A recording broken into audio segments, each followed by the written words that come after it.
Last night's episode of the one-on-one interviews had some real highlights, and that was mostly from Suki. And that was Suki being allowed or empowered to, or whatever, really push back on Kody.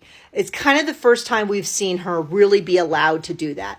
And there were multiple examples. One was when she called him a baby at the top of the episode, right off the bat.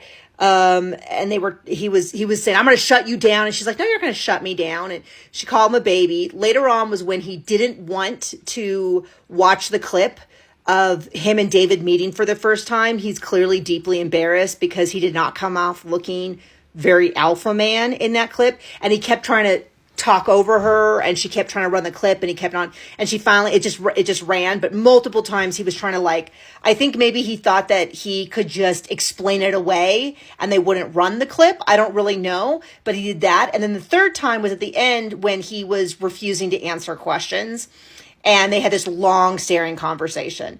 And she's like, are we just having a staring conversation? And he was just kind of blow her off. And he picks some lint off his thing. And she's like, what does this mean? And he's like, oh, it's just hair. She's like, oh, I thought maybe that was symbolic of something. Calling him on stuff that he's really kind of done in the past. He's done all these things with this long staring conversation and all of that.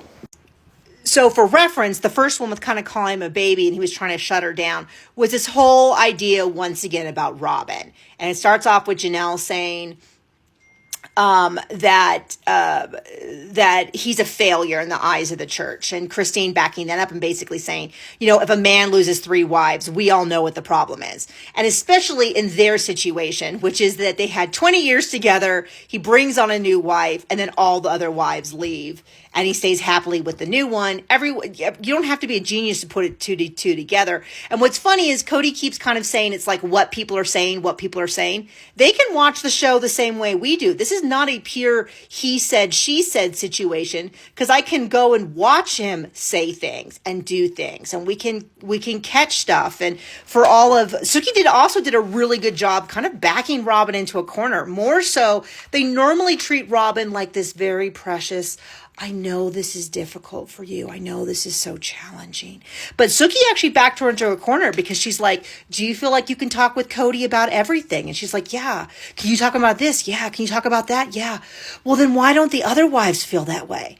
And it kind of, if they had approached that differently, she would have been like, oh no, I don't speak. I don't do this, which is funny because they're saying you can't talk about Robin, but then she'll turn around. Robin will say, yeah, I talked to Kody about Mary. No, this idea that the wives don't talk about each other, Robin blows that up with her own description. And I felt like of all of the interviews, I was still infuriated by everything Kody and Robin were, especially Kody was saying. It's so difficult, but it was so satisfying just to see the smallest amount of pushback. And TLC, Suki, if you're watching, this is all we're asking about. This is like when he throws these little temper tantrums, call them what they are. Be like, why are you so upset? Why are you acting like a baby? Why are you trying to stare me down? Are you refusing to answer? Why don't you want the clip to run? I could just doing the basics of being present really transforms these interviews.